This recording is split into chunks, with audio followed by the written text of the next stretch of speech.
নমস্কাৰ, এই মুহূৰ্তত লৈ আহিছোঁ আজিৰ দিনটো কেইবাটাও গুৰুত্বপূৰ্ণ খবৰ লগতে কেইবাটাও ভয়ংকৰ খবৰ। প্ৰতিটো খবৰে আপোনালোকে জনাটো অতিকৈ প্ৰয়োজনীয়। তাৰ আগতে আপুনি যদি মোৰ চেনেলত নতুনকৈ আহিছে তেনেহ'লে চেনেলটো ছাবস্ক্ৰাইব কৰি ল'ব, লগতে লাইক এটা কৰি মোক উৎসাহিত কৰিব। আজিৰ দিনটো প্ৰথমটো গুৰুত্বপূৰ্ণ খবৰ এই মুহূৰ্তত আপোনালোকক দিব বিচাৰিছোঁ। প্ৰথমটো খবৰে আপোনালোকৰ মাজলৈ এটা ভয়ংকৰ খবৰ। পাহাৰৰ ওপৰৰ পৰা খহি আহে প্ৰকাণ্ড শিল। জম্মুৰ ৰামবন জিলাৰ শ্ৰীনগৰৰ ৰাজপথত খহি পৰে প্ৰকাণ্ড শিল। ভূমিস্খলনৰ ফলত বন্ধ হৈ পৰিছে ৰাষ্ট্ৰীয় ঘাইপথ সকলোৰে বাবে তীব্ৰ গতিত চলিছে এতিয়া অভিযান। পাহাৰৰ ওপৰৰ পৰা খহি আহে প্ৰকাণ্ড শিল। আৰু আনফালে পৰৱৰ্তী খবৰ, সাধাৰণ জনতালৈ মোদী চৰকাৰে দিলে এটা ভাল খবৰ। এই মুহূৰ্তত জনাইছোঁ আপোনালোকক হ্ৰাস পালে 651 বিধ অত্যাৱশ্যকীয় ঔষধৰ দাম। প্ৰতিবিধ ঔষধত 6.73% হ্ৰাস পাইছে। 1 এপ্ৰিলৰ পৰা কাৰ্যকৰী হৈছে 651 বিধ ঔষধৰ নতুন দাম। পেৰাচিটামলকে ধৰি কেইবাবিধৰো ঔষধৰ দাম হ্ৰাস পাইছে এতিয়া। দৰ বৃদ্ধিৰ মাজতে জনতালৈ আংশিক সকাহ দিলে এতিয়া কেন্দ্ৰই। আৰু আনফালে পৰৱৰ্তী খবৰ, কেজৰিৱালৰ নাটক প্ৰত্যক্ষ কৰিলে অসমৰ ৰাইজে। ওচৰৰ পৰা কেজৰিৱালক লগ পাই দামেবাজ বুলি বুজি পালে এতিয়া ৰাইজে। হেলিকপ্টাৰ বা ফ্লাইটত উঠি গৈ ৰাইজক দেখুৱাবলৈ অটো উঠে কেজৰিৱালে। নাটক কৰিবলৈ অটো চালকৰ ঘৰত ভাত খায় কেজৰিৱালে।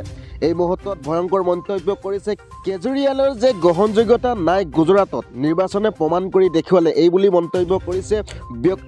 ব্যক্তিগত ছেটেলাইট চেনেলৰ পৰা উপাৰ্জন কৰিছে মুখ্যমন্ত্ৰী পত্নীয়ে। কষ্ট কৰি উপাৰ্জন কৰা টকাহে ব্যক্তিগত বিদ্যালয় খুলিছে ৰিণিকী ভূঞাই। মহিলাৰ ওপৰত চকু দিয়াৰ বাবে পতন হ'ব এদিন কেজৰিৱালৰ, এই বুলি মন্তব্য। ৰিণিকী ভূঞাৰ ওপৰত চকু দিয়াৰ কেজৰিৱালৰ দুৰ্যোধনৰ দৰে পতন হ'ব বুলি এতিয়া মন্তব্য প্ৰকাশ কৰিছে বিধায়ক ৰূপজ্যোতি কুৰ্মীয়ে। আৰু আনফালে পৰৱৰ্তী খবৰ, আজিৰ দিনটোৰ অসমত ধামাকা হ'ব। এই মুহূৰ্তত এটা গুৰুত্বপূৰ্ণ খবৰ, অসমত ধামাকা হ'ব বুলি মন্তব্য কৰিছে। আমি কৰিম অসমত ধামাকা, এই বুলিও মন্তব্য কৰিছে।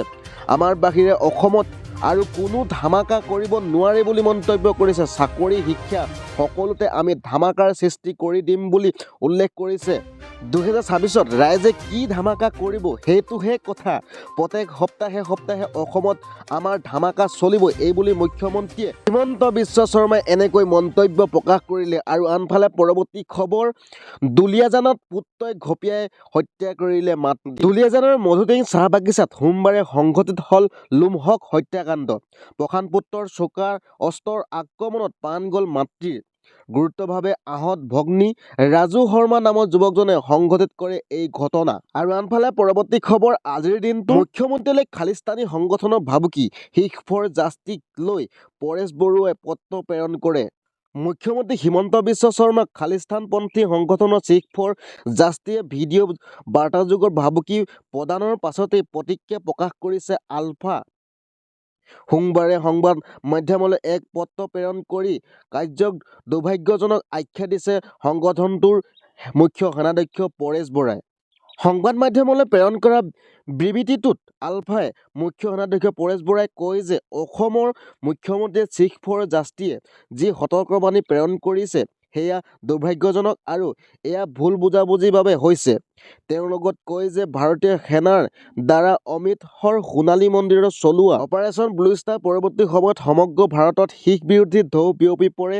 তাৰ পাছতে ভাৰতৰ বিভিন্ন প্ৰান্তত শিখ নিধনযজ্ঞ আৰম্ভ হৈছিল। কিন্তু অসমৰ ৰাইজে শিখসকলৰ ওপৰত অত্যাচাৰ চলোৱা